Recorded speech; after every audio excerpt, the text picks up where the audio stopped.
Miriam, que prazer ter você aqui, Miriam. Eu que agradeço, estou muito feliz pelo convite. Acho que é uma das minhas primeiras lives. Vamos ver, vai dar tudo certo. Então, meu nome é Miriam, a Larissa já me apresentou aqui. Eu sou, de formação, eu sou enfermeira. Eu sou mãe de duas crianças, mais a Ana, eu brinco que é minha sobrinha, mas a gente adotou. Então, na verdade, eu acabei tendo 3 filhos, né? A Ana, que tem 10 anos, o Benjamin, que tem 4 anos, e é o responsável por toda essa minha busca, né, de uma educação diferente, até da inclusão, como você mesmo falou. E a Melissa, que tem 1 ano e 4 meses. Eu acho que, como a maioria das mães, eu acabei conhecendo Montessori por conta das caminhas, né? A caminha no chão, quando eu fui pesquisar, engravidei, aí comecei a pesquisar, e aquilo começou a fazer sentido de alguma forma para mim. Mas eu achava que era aquela cabaninha, que aquilo ali era Montessori, né? E aí depois fui pesquisando, fui entrando mais nesses assuntos. O Benjamin fez BLW, e aí, enfim, acabei indo estudar mais, né? E ir conhecendo. Eu já pensava em homeschooling, mas quando eu estava pensando em como fazer isso, a gente acabou entrando num negócio próprio. E aí eu vi que ia ser bem difícil naquele momento, né? E logo depois eu engravidei da segunda filha, da Melissa. E aí, junto com a gravidez, vieram várias dúvidas, que até eu estava contando para você, né? Sobre suspeita de Asperger no Benjamin. Enfim, porque eu percebia que tinha uma sincronia. Ele era diferente em alguns pontos. Ele tinha alguns interesses muito específicos, desde novinho. Acho que um pouco antes dos 2 anos ele já conhecia as cores. Depois tinha um interesse muito precoce por letras. E aí eu comecei a pesquisar, e aí, cabeça de mãe, né? Pesquisa, pesquisa, pesquisa, caí no Asperger, enfim. E acabei desconfiando, né, nessas minhas pesquisas da superdotação. E aí eu comecei a ler muitas coisas sobre superdotação. E percebi que tinha algumas coisas ali que eram, assim, descreviam o meu marido. E a princípio a gente ficou na dúvida também se ele não estaria dentro do espectro, né? E aí foi até quando eu conheci o seu Instagram, o Augusto, porque eu comecei a procurar todo mundo, enfim. E me apaixonei pelo trabalho de vocês, do Augusto, pelas pinturas dele, né? E acabei ficando. Eu conversei algumas vezes com você. E aí a gente foi atrás, o Benjamin passou por uma triagem enorme, ele não tá no espectro. Primeiro foi meu marido quem passou, né? Uhum. Passou por psiquiatra e por neuropsicólogo, fez todos aqueles testes de QI, enfim, fez toda uma avaliação neuropsicológica. E aí ele teve esse diagnóstico, né, de superdotação. Nessa mesma época, um pouquinho antes, a gente tinha feito uma tentativa de colocar o Benjamin na escola. Não era uma escola tradicional. A gente já colocou ele numa escola Montessori, mas era uma escola nova e a gente teve algumas dificuldades que vieram corroborar, né, para essa suspeita de provável superdotação dele. E aí enfim, eu já tinha essa ideia, né, de homeschooling, e isso veio para colocar mesmo no meu coração. A gente acabou fazendo uma mentoria Montessori e começamos a aplicar em casa. E tá dando super, super certo. Ele tá indo muito bem. A gente percebe uma criança muito mais regulada. E aí, essa experiência toda eu acabei levando para a Melissa, a gente estava conversando hoje. Ela tem algumas coisas que são bastante precoces, mas ela é muito novinha ainda, a gente nem cogitou nada ainda. Mas o que é mais interessante, que eu acho que é legal da gente falar para os pais, é que a criança, quando a gente começa a descobrir a criança, que é muito o que o Montessori falava, né? A gente traz uma liberdade para ela, liberdade de escolha, liberdade de movimentos. E eu percebo no dia a dia cada vez mais uma criança feliz. É uma autonomia e uma felicidade muito intensa. Conquistas diárias, né? Então, é uma felicidade quando se aprende algo novo, que é pelo interesse dele. A gente preparou toda uma salinha, tanto o interesse dele quanto da Melissa agora, né? Que é até mais legal de ver, porque com o Benjamin novinho, eu ainda não tinha muito essa noção. Então, eu aprendia muito, eu tinha muito medo. A Melissa não, a Melissa já foi pro chão, literalmente, né? Com 15 dias. Coloquei ela para ver os móveis, é, o cartão preto e branco, tudo, né? Foi tudo no seguir certinho. E aí foi muito legal, porque é muito prazeroso a gente ver a felicidade, cada conquista deles, que é deles, né? Que é aquela força vital dele. É uma felicidade imensa e é muito, muito bom estar perto, estar acompanhando cada um desses passos. Miriam, eu acho que você falou muita coisa interessante aí, as pessoas estão elogiando muito. Eu tô aqui assim, Eu sabe, tô Miriam? sem Eu tô óculos. tentando ler. Eu tô sem óculos. Eu tô sem óculos também, eu tô tentando ler. E E aí não consigo enxergar aqui os comentários, né? eu Mas também daqui a tô pouco eu leio. nessa. Se tiver alguma dúvida, coloca que a gente vai responder.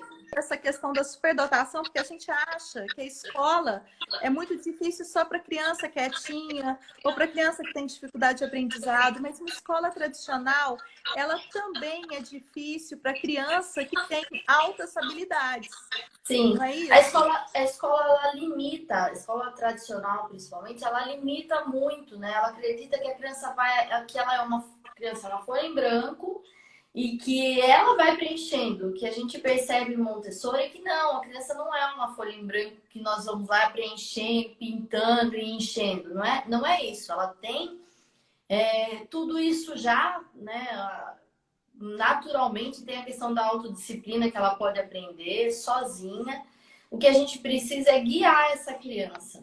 E aí a gente não restringe. Se a criança, por exemplo, numa escola tradicional quer saber sobre um determinado assunto e o professor só se preparou até um ponto, quando a criança busca mais informações, o professor ele tolhe, né? Ele abafa, ele prende. Fora a questão das carteiras, né? Da posição, que a criança fica presa, enfim, na minha cabeça já não faz nenhum sentido, né? Então, Montessori, a educação Montessori, ela traz isso, porque você não tem limite. A criança é quem busca isso. E ela que vai se normalizando, né? Ela que vai procurando esse conhecimento e não tem limite. Ela vai até onde ela tem interesse, né? E isso é muito, muito interessante para crianças todas, né? Crianças que estão no espectro, crianças superdotadas, porque para mim é o único sistema, né, que inclui realmente qualquer criança. É um sistema, assim, eu considero o Montessori um sistema muito inclusivo, por quê, pessoal? Que está assistindo, que talvez não conheça o Montessori, a mim pode me corrigir. Nas outras, numa escola tradicional, as pessoas, a matéria, a ementa ali, o currículo, ele vem pronto e todas as crianças têm que acompanhar aquele currículo. Tá todas na página 21, estão todas na página 20, estão todas na página 18. Montessori não é assim. Montessori, cada criança pode estar numa página diferente e ainda assim está na mesma sala. Por quê? Porque ela começa a aprender por si só. O professor é só um observador, um mediador. Então, a criança não é racional a gente pensar que todas as crianças realmente estão na página 21, ou 22, ou 23 de um livro. Porque E os interesses, não são, né? Os momentos, por mais que as crianças tenham a mesma idade, cada criança tem o seu momento e o seu período sensível para um determinado assunto. Então, é interessante, eu até separei aqui para mostrar, só para ilustrar um pouquinho, eu separei uma caixinha de cores, né? Esse aqui, ó, é um material que a gente usa para ensinar as cores para as crianças, né? Então, numa escola tradicional, a professora vai dizer, olha, esse aqui é o amarelo. Ela vai pegar um pato e vai falar, olha, o pato é amarelo. A criança tem ali duas informações, ela entende como uma qualidade ali ela entende como o pato, né? E aí, se o pato não for amarelo, já bagunçou toda a cabeça dela. Ela tem dificuldade de transpor isso que ela ouviu para outras coisas. E em Montessori, não, você apresenta o amarelo. Então, a criança, o papel do guia, do professor, do educador, né, é de diminuir as dificuldades para que o pensamento da criança fique mais ordenado, ela tenha uma ordem de pensamento, de aprendizado, né? E isso é natural, a criança busca, todas as crianças enxergam as cores, só que a cor é uma coisa abstrata, alguém deu um nome para essa cor de amarelo. Então, como é que você ensina uma coisa abstrata para a criança? Você separa isso da qualidade de outras, das formas, enfim, dos animais, e apresenta a cor para ela. O papel do guia, do professor, do educador, dos pais, é tirar ajudar a criança a organizar esse caminho mental para o aprendizado. Então, não é nada novo. A criança não é uma folha em branco. Ela tem isso tudo dentro dela. O que você precisa é ajudar para que ela entenda essas classificações e procure se autodiscipline, né? Algo interessante que eu vejo, Miriam, é que, assim, no Montessori, a gente busca a autonomia da criança desde pequena, e Sim. isso é que eu vejo muito nas lives de autismo, parece muito, porque a gente tenta no autismo corrigir a criança que está observando a água, a criança que está observando o vento. A gente pensa que essa criança que está observando, ela não está aprendendo. E no Montessori, a gente aprende o contrário. A criança que está observando, ela está aprendendo e você não pode atrapalhar a observação da criança, né? Então, eu acho muito importante. É quase um crime você interromper um trabalho de uma criança em Montessori, é praticamente isso.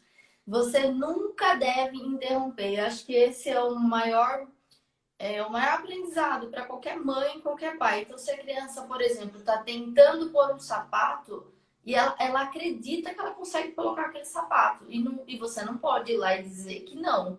Você não vai tirar aquele sapato e dizer, não, você não consegue colocar esse sapato. Se você percebe, você deixa que a criança tente. E aí, se você percebe, qual seria o papel do educador para facilitar a vida dessa criança? Providenciar um sapato que ela consiga colocar. E não frustrar a criança, falar, oh, não, você não consegue, ou daqui que eu quero fazer mais rápido. Providenciar uma coisa que preparar o ambiente, né?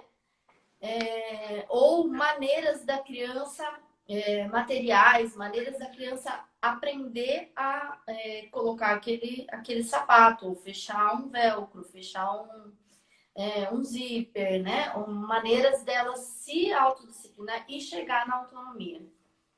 Uhum. Eu acho isso muito interessante, porque eu lembro até hoje de uma história na Montessori, que eu li de um livro dela, A Criança. Sim. Eu acho que você leu. E ela conta a história de uma criança que estava observando, acho que era um show, uma apresentação, e a criança pequenininha, ela sobe no banquinho para ver a apresentação. A professora fica com medo, sabe? Pega ela no colo. E pega a criança no colo, a criança que está buscando enxergar.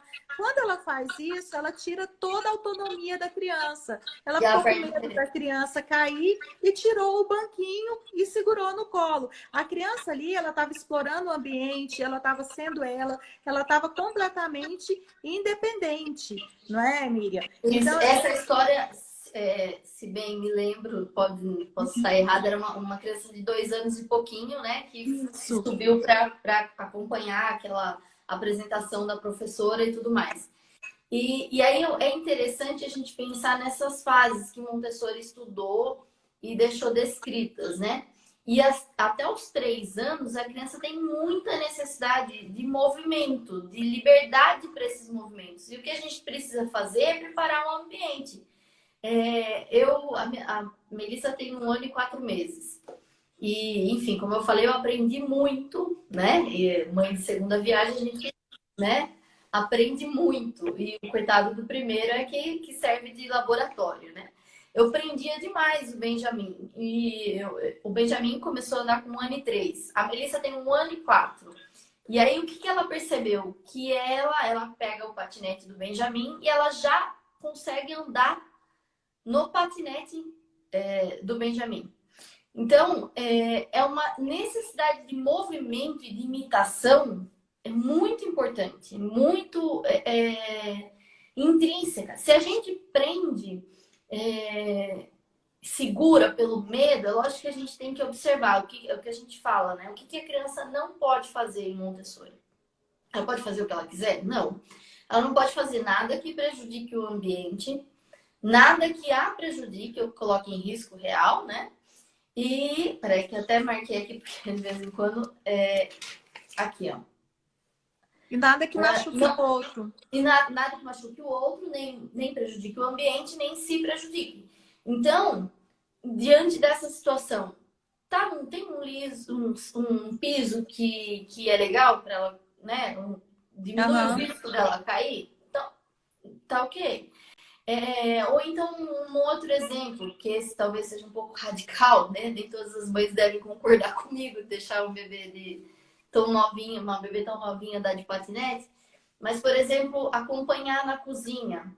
Será que se eu colocar, que a criança ela tem muita curiosidade, né? Ela quer ver o fogão. Mas as crianças são espertas, elas aprendem rápido que o forno ali é quente, que o fogo, isso é uma coisa natural do ser humano, né? Não dá pra gente descartar isso, tudo que vem sendo passado de milhares e milhares de anos. A criança sabe que o fogo faz mal, queima, né? O que acontece muitas vezes é que ela não vê. Então, onde mora o perigo? Ela puxa a panela. Então, se eu colocar uma torre ao lado, para que ela possa observar, satisfazer a curiosidade dela. E aí, de repente, até começar a me ajudar, de vez em quando lavo alguma coisa na torneira, o abrir e fechar da torneira, é uma conquista. Pra gente, isso é super natural, mas a criança, você imagina quantos movimentos, né? É uma super conquista. Se eu só falo não, não, não, eu vou tolhendo essa autonomia, até que vai chegar uma hora que ela vai deixar de tentar, né? Vai desistir.